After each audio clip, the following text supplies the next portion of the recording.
Para mañana se espera el veto del presidente Macri a la ley que acaba de aprobar el Congreso, que pone límites a los despidos, declara la emergencia laboral y introduce la doble indemnización para los despidos en este periodo. Es una ley, ha sido muy polémica, se juega una batalla política, pero esto se produce en un trasfondo económico y político que se ha complejizado en las últimas semanas, y ese será el tema de esta noche en Asuntos Públicos. Mabel, Silvia, es un momento difícil, muy tenso para el gobierno y la oposición, porque va a ser la primera vez que Macri va a poner en juego este veto,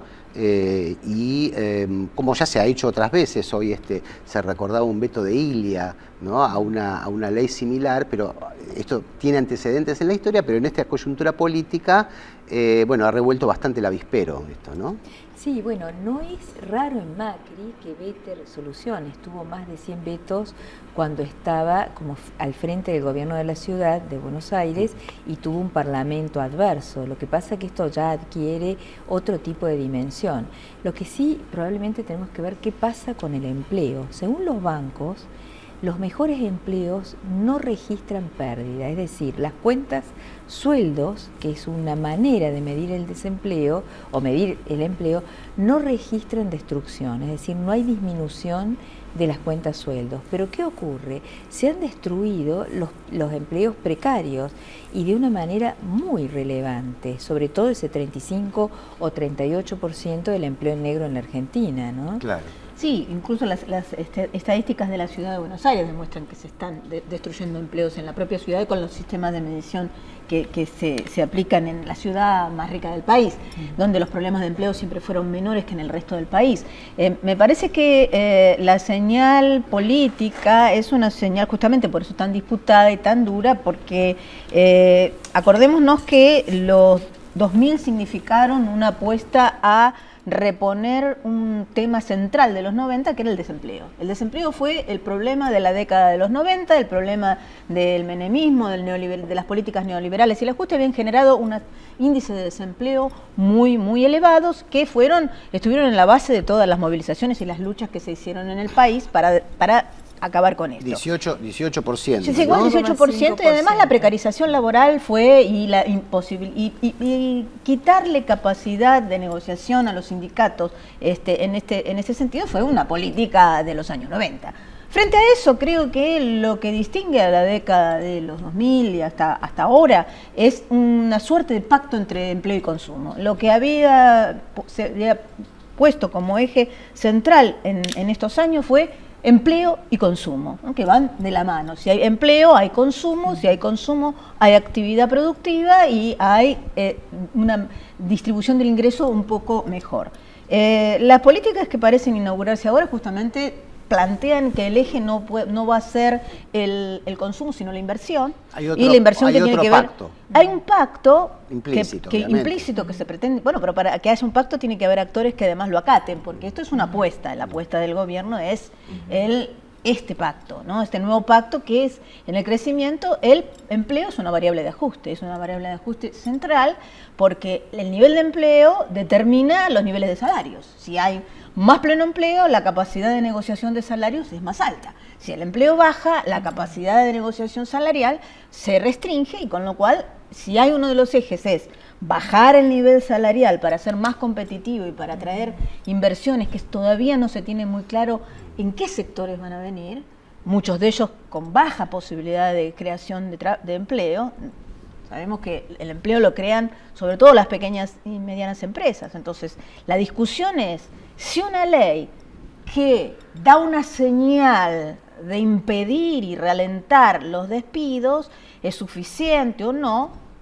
El gobierno interpreta que ahuyenta inversiones de quienes dicen, no, yo invierto si tengo la posibilidad de que cuando no me gusta, despido. En el segundo bloque vamos a hablar bien del tema de las inversiones. Silvia, vos nos vas a dar un upgrade de cómo están los últimos movimientos empresarios. Ahora, escuchándote, yo pensaba, este pacto entre empleo y salario, en los últimos años resultó, digamos, macroeconómicamente inestable, ¿sí? Porque aumentaron las presiones inflacionarias. Resultó muy bueno en los primeros años, se estancó, ¿no? Hay una división, se puede dividir en 3 etapas, ¿no? La época de las tasas chinas, donde todo funciona a las mil maravillas, después un estancamiento y después una declinación en que este pacto se desestabilizó de alguna manera por las turbulencias macroeconómicas, creciente inflación, aumento de la puja distributiva. Este nuevo pacto, hay que ver qué ocurre ahora, todavía no se materializó, se propone, pero también está empezando a mostrar problemas de estabilidad macroeconómica en el sentido de que hay tasas de interés altísimas que ahogan toda la producción. Hoy leía un titular, el productor de teatro Carlos Rottenberg dijo: no me voy a poner a producir teatro ahora si invierto la plata en las Levax, ¿no? Esto es, bueno, es un pequeño botón de muestra, ¿no? Pero este es el problema que tenía tanto la anterior administración como esta para hacer un esquema que, bueno, es el problema de la frazada corta, ¿no?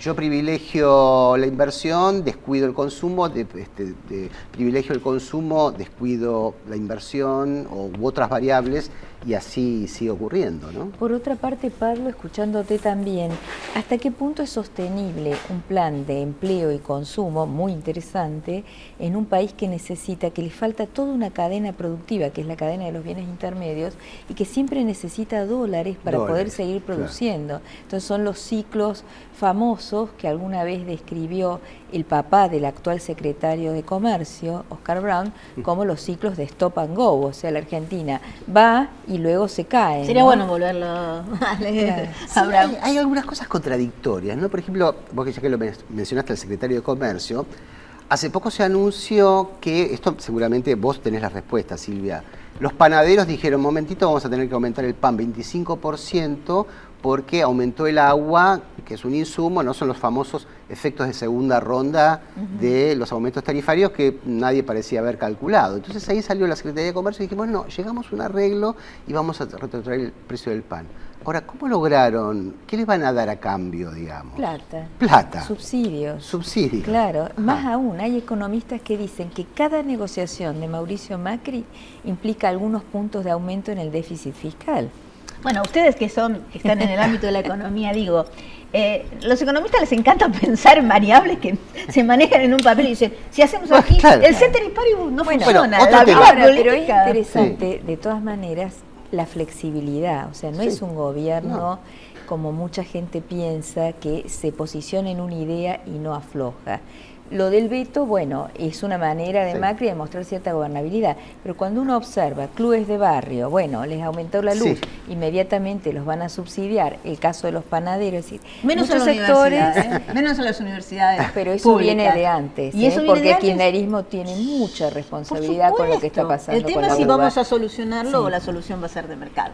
Ese es el problema. Otro tema conectado es las energías alternativas, que también están subsidiadas. Claro. Van a venir 2.000 millones de dólares de inversión con una serie de condiciones, pero al precio que está el petróleo hoy, en realidad uno dice: es muy caro. Es muy caro, ¿no? Entonces, detrás de cada medida, parece perfecto, las inversiones vienen si se cumplen ciertas condiciones y sobre todo si hay subsidios. Exacto.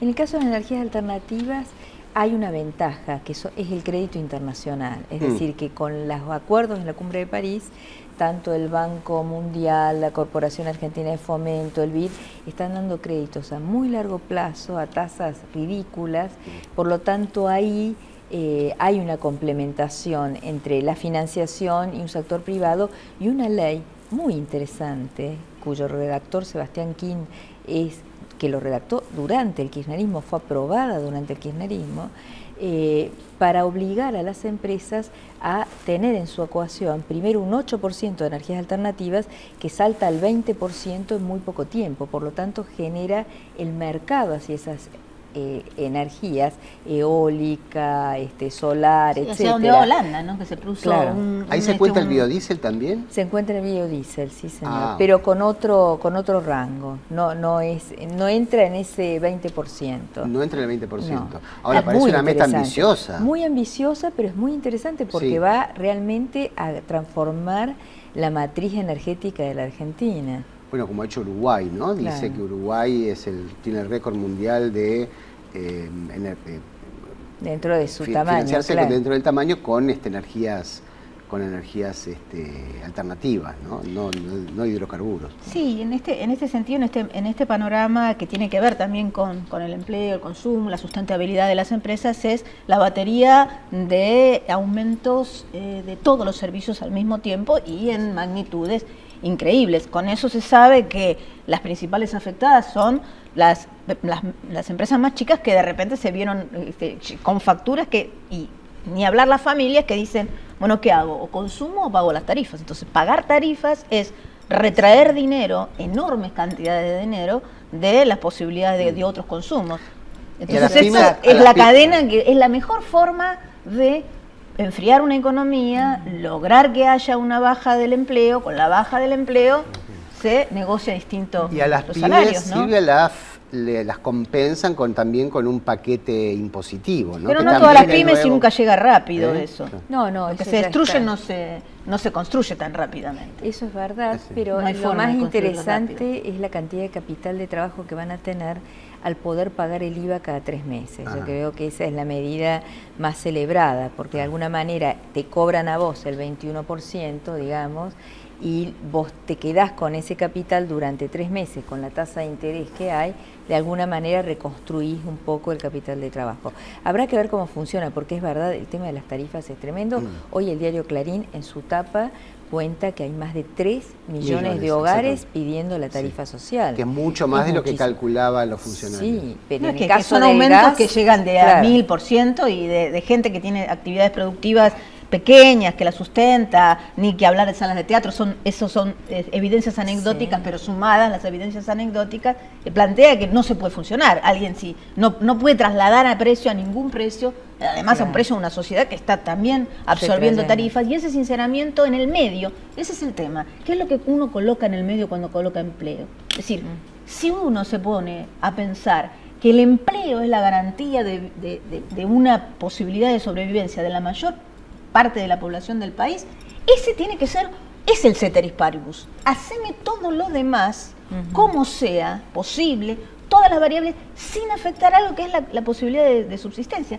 Todo lo demás puede ser planteado, tengan paciencia, el sacrificio. No se le puede pedir sacrificio a una persona que hoy pierda su trabajo, porque hasta cuándo lo pueda encontrar, dónde se va a reubicar, Sí, es claro. imposible. No hay medida política que sostenga buenamente la pérdida del empleo. Otro puntito antes de ir al corte, que se suma a la situación fiscal, porque hay una política monetaria contractiva y una política fiscal expansiva. Esto es contradictorio. Las LEVACs, la bola de nieve de intereses que están generando, que ¿Quién se lo va a calcula pagar? en 180.000 millones de pesos. ¿Cómo se Eso van a pagar? es emisión monetaria Pura, para claro. el futuro, ¿no? Es la otra maquinita, ¿no? Pero Claro. el Es una otro maquinita. tema es que, bueno, falta un poquito más de un mes para que llegue el segundo semestre. Así que, Silvia, nos vas a contar después del corte, ¿vienen las inversiones o Están no llegando, vienen? pero ¿Están llegando? no a los lugares donde soñábamos. Bueno, vamos a ver cómo viene el segundo semestre. Entonces, enseguida volvemos.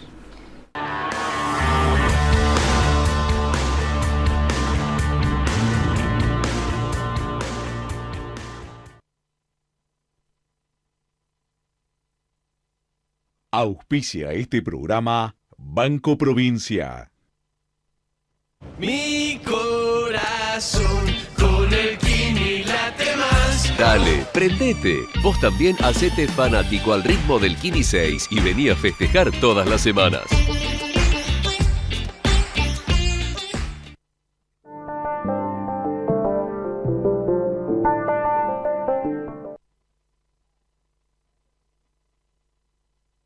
En Tucumán está tu historia. Celebremos juntos 200 años de independencia. En 2016, Tucumán tiene mucho para vos. Gobierno de la provincia de Tucumán. ¿Sabías que podés tener el Banco Ciudad en tu celular? Hacé transacciones. Localizá cajeros. Pagá todo. Recargá tu celular. Nueva banca móvil del Ciudad. Bájate la app y disfruta. Banco Ciudad. Te quiere ver crecer. Al cumplir 18 años, miles de jóvenes sin familia pueden quedarse en la calle. Sumate a Doncel y ayudarlos a tener un futuro, porque crecer no tiene que ser una amenaza. El nuevo Chevrolet Cruz, con asistente de permanencia en carril para mantenerte siempre firme en tu camino. Chevrolet, Find New Roads. Aceitera General Dehesa, una empresa comprometida desde hace más de 65 años con el desarrollo del país y las generaciones futuras. Biogénesis Bagó presenta Plan Fronteras, el programa de trabajo para lograr la máxima productividad de su rodeo. La propuesta es trabajar junto a su asesor veterinario para mejorar los índices productivos. Ingresen en fronterasproductivas.com. Biogénesis Bagó, la evolución de la salud animal. Queremos estar con vos. Proyectemos juntos. Construyamos juntos. Progresemos juntos. Macro, tu banco cerca, siempre. ExxonMobil, líder en tecnología para la operación segura y eficiente de recursos no convencionales de gas y petróleo, está contribuyendo con el progreso del país desde sus operaciones en la provincia de Neuquén. Grupo Petersen, desde 1920, construyendo el país.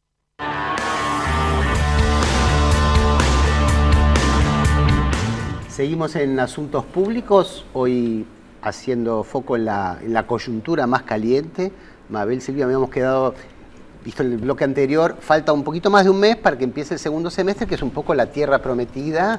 Estamos ahí llegando, arrastrándonos en el desierto, pero bueno, ya en los plazos se cumplen y los semestres se van y llegan. Así que la pregunta, Silvia, ¿están llegando, van a llegar las famosas inversiones que nos van a salvar? Pablo y Mabel, llegaron muchas inversiones, pero son de tipo especulativos, o sea, no sirven, digamos, porque ¿qué hacen? Vienen, traen, invierten en Levax, son fondos altamente especulativos. Al revés, le genera un problema al gobierno porque tiene que salir a sostener el precio del dólar, está el ingreso en eso que el gobierno está intentando sostener, está vendiendo 200, 400, está comprando sí, aumentando reservas, 200 a 400 millones de dólares por semana para sostener un dólar que no baje demasiado de los 14 pesos con 50. Eso hace que tengan que emitir pesos, claro, que después tienen que recomprar vía Levax al 30, aunque la han bajado un poquitito la tasa, siguen siendo tasas siderales, y eso se completa a la bicicleta. Claro. El presidente del Banco Central, Sturzenegger, mostró un gráfico hace poco donde efectivamente lo que vos decís, la inversión de cartera, que se llama de carteras financieras, compras de acciones, títulos, es el 80-90% de la inversión extranjera. ¿Pero qué es lo que se está esperando? Porque ¿qué es lo que se está esperando? Hay sectores. Primero, acá hubo muchísimos años donde la inversión no estuvo. Es decir, cayó acá a tasas muy bajas. La Argentina, para crecer, digamos, 4 o 5%, lo dicen los economistas de todos los colores, necesita un nivel de inversión de cerca de 22% del PBI, 24%. El kirchnerismo dejó la Argentina con una inversión del 15% del PBI, destrozada en términos de inversión, gracias a la genial idea del cepo, que sirvió para una cosa, como dice Pablo, la frazada corta, pero en otras destrozó. Entonces, ahí hay sectores donde hace mucho tiempo que no se invierte y tenés algo que puede llegar a suceder. Hay sectores que son como los drivers. A ver, el campo es uno de ellos y eso va a venir de la plata de los mismos productores. Se estima que este año... La van a poner. Sí, claro, porque si con estos precios de $400 la soja, no lo dudes. Ya la superficie sembrada de trigo se calcula por las ventas en semilla, agroquímico, etcétera, que va a aumentar un 20%, o sea, el campo ¿Y qué se calcula... Porque esta es una de las preguntas. Si aumenta la superficie de trigo, ¿qué es lo que baja? No es que disminuye, aumenta ¿por qué? Porque vuelve la doble cosecha, cosa que no sucedió con el kirchnerismo, porque al poner un cepo, digamos, a impedir las exportaciones, al favorecer a la industria molinera, no local, siempre extranjera, para que comprara el trigo barato los productores y nos vendiera el pan caro y la harina cara a todos nosotros y ellos se quedaran con muy buena plata, Eso hizo la política. Se dejó de hacer Entonces, trigo, claro. se dejó de hacer trigo. Entonces ahora tenés trigo soja, que, o sea, aumentás la productividad de la tierra. En la misma superficie. Que es importante, en la misma superficie. También hay extensión de la superficie agrícola, bueno, pero es decir, el campo es un sector importante. Ahí va a haber algo, se calcula que alrededor de 12.000 millones de dólares va a ser la inversión en capital productivo para que produzca. El otro sector son las energías renovables. Ahí hay muchísimo interés y están comprando pliegos todas las empresas extranjeras. En ese, digamos, hay locales, Geneia, por ejemplo, de un fondo de inversión, Pampa Energía, que acaba de comprar Petrobras, que no es menor, etcétera.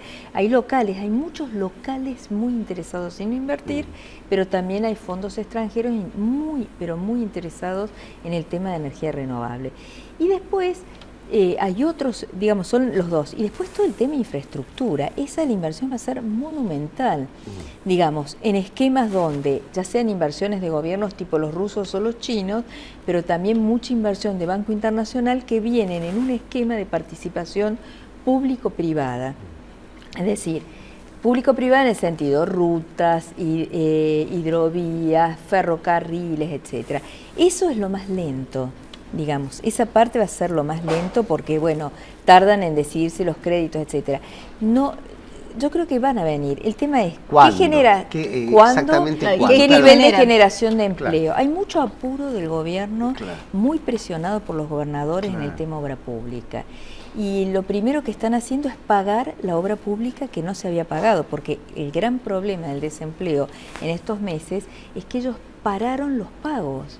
Y al parar los pagos, ¿qué hacen las empresas de construcción? Dejaron a todo el mundo en la calle. Se pararon las changas, se paró el empleo en la construcción de una manera dramática. Bueno, ahora están volviendo a reinstalar el sistema de pagos y poner en marcha de nuevo la obra pública. ¿Alcanza? El tema también, claro, tiene que ver con los tiempos en que se materializa. Yo me acuerdo cuando Kicillof anunció el plan Procrear, que era muy bueno, pero durante el primer año no pasó nada, digamos, se vio, hay que llamar a licitación, hay que hacer estudios, o sea, no es que hay que financiarlo, hay que conseguir los créditos, la maquinaria del Estado y del sector privado tiene que ponerse en marcha, lleva sus tiempos. El tema es, si se posterga, digamos, si del segundo semestre se pasa al, no sé, al primer trimestre del año 2017, ya las cosas se empiezan a complicar. Y el otro problema es qué pasa en el medio con la inflación, porque también la tierra prometida del segundo semestre dice que la inflación va a caer por debajo del 2%. Bueno, signo de interrogación allí,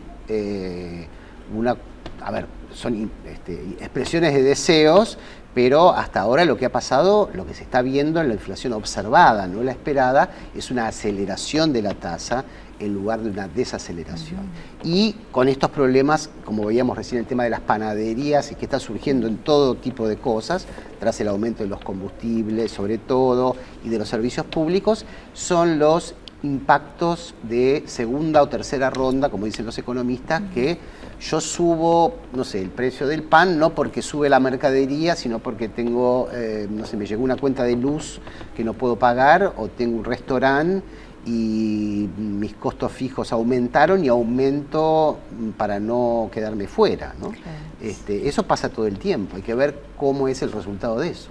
Y el tema salarial, porque en este caso la discusión, mientras no se frena la inflación, y con estos anuncios es imposible parar buenamente la definición de los salarios.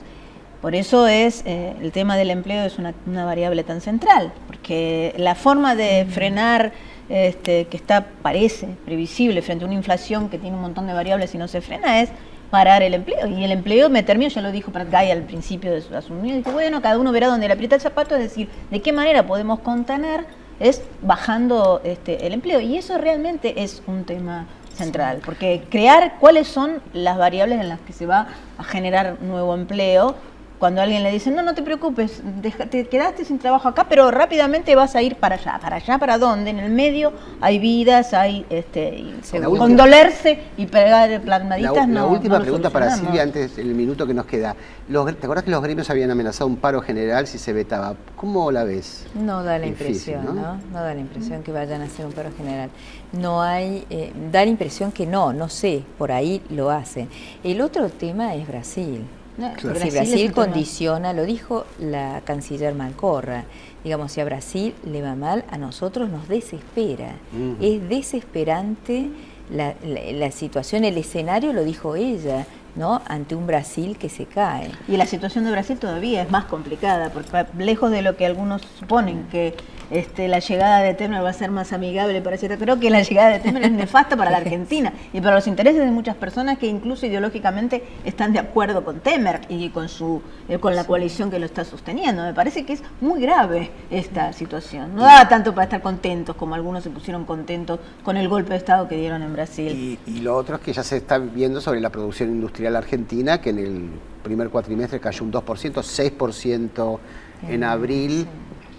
Bueno, así están las cosas. Esto fue Asuntos Públicos. Hasta el jueves que viene.